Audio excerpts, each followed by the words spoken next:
Hey guys, Mr. Tolly. I'm going to go through some of the design process that I go through when I'm doing a custom knife sheath for a truly custom knife, not like a Mora where you got a million of them and they're all the same. This is M.I. Woodsman's new knife from Tom Chitwood, and I'm honored that he contacted me to make him a sheath for it. So this is a beauty. I love the colors in the handle. It's a beautiful knife. It's absolutely gorgeous. And this knife I am sure is going to serve John very well. So I'll leave a link to John's channel, my template.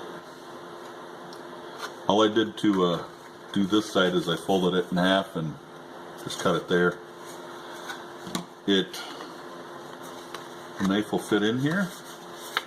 I'm confident that this is a good size. Once I've got the welt and everything in, it's gonna, it'll push it over, and I may lengthen. I don't want to cut myself.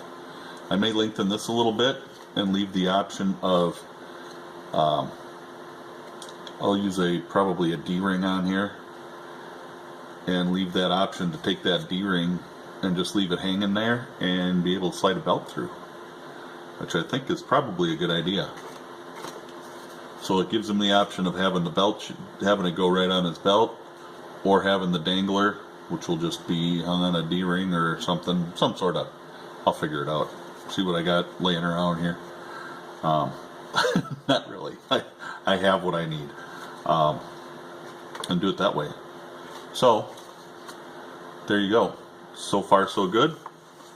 We'll be back after we get a little farther in this. We're back again with the M.I. Woodsman sheath. So I want to do a little pre-fitting, and what I'm going to do is just clip everything together. And I love these little clips. If anybody knows where I can find some more, turn me on to them, because I never have enough. Especially when I've got, several projects going at once.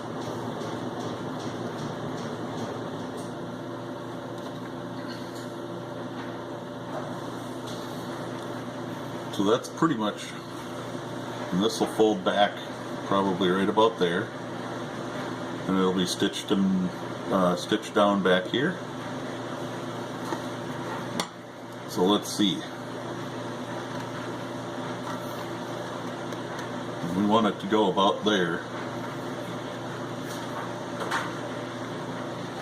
and I'm looking where the point comes to in the end here. I want to make sure there's enough room for the welt to go in, and we're looking pretty darn good.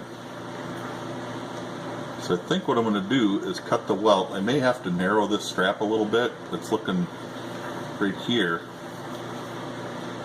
It's looking like it should probably go back that way just a little bit, which is fine because I need to narrow it anyway. I made it wide intentionally for the D-ring or the loop or whatever I'm going to put in there. I have to look what I got. So I'm going to cut the welt. To do that, I'm just going to use this part of the pattern. So I will use just this edge. I'll cut the outside, then I'll cut the inside at about a 1/4 inch, 3/8 of an inch, 1/2 inch, probably 3/8. It gives me a little room to grind some down and stuff. So I'll be back when I got the welt made. Then I'm going to get the welt glued in after I figure out my strap width. So we'll be back. We're back. Working on the M.I. Woodsman sheath. I dyed it. And this is preliminary. We'll get a final coat of dye once all the bends are made and all that kind of happy stuff. But I need to burnish all around what's going to be the belt loop or the dangler loop. I'll need to skive off some here, and I don't need to. A lot of people don't. I do because it looks a little better, and I don't skive it all the way down. I skive it down to about half. So there's still plenty of leather, and it's all stitched, and it's not going anywhere. But that's just a me thing. I have my welt glued in, and there's what I said about the glue. It don't take dye. Now that's not in an important spot. Nobody will ever see that, but it's there and it bugs me. So I'm going to try to sand that down or something, try to get it out, try to dye it a little better. But that's not what I'm going to do right now.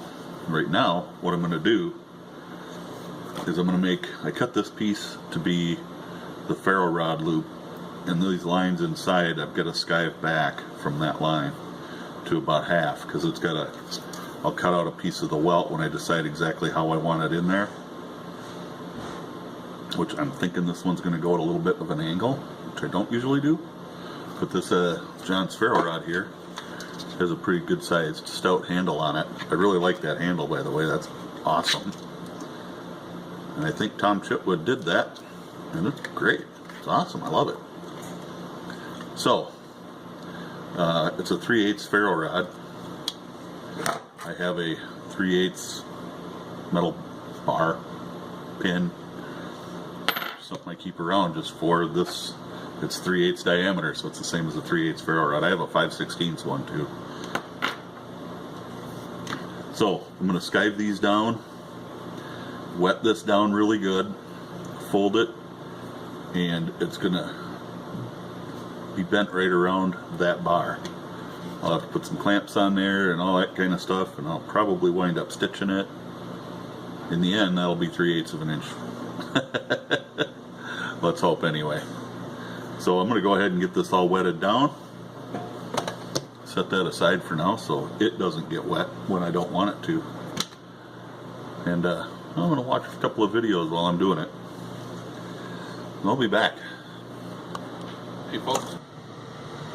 Back on my Woodsman's knife sheath, which is turning out very nice so far. Working on the inside is finished and coated or sealed, and the inside is done. I was able to fix up that spot a little bit. So, and that would have never ever been seen by anybody, but I knew it was there. So, here we are. These are ferro rod loops. Now this one is made out of the 9 to 10 ounce leather that I use for holsters and knife sheaths. I usually will go with a little lighter leather on a knife sheath, but they just don't usually need the rigidity that a holster does. But I'm not on this one. This is kind of special for me. But that's what the loop looks like before it gets put in, and I just have to figure out how I want it. The handle runs right up against here, and I don't really want it to do that, so I'm going to kind of cant it. See if you can see this a little bit. I'm going to cant it just a little bit, and you almost can't tell. But if you go like this with it, you can get the idea.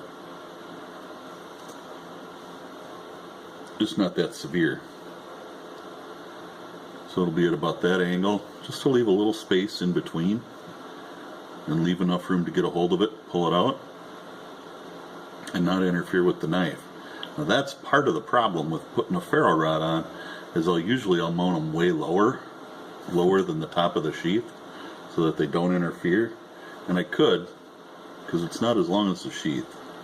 I may yet mount it down here like this, which is probably a better idea. But when I go to mount them, I did make 2 of them. Now this is 2 thicknesses of the 4 ounce leather, and this doesn't have to be wet formed because the 4 ounce leather will bend that much easily. So it was a little easier to make this one, but I don't care for it as much as I like this one. So it'll go on another project somewhere online, I'm sure.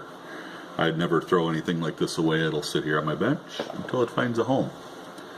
So this one, I will go just below the top, I think. I think that's the best way to do it. And I'll position it at the angle that I want, and so forth.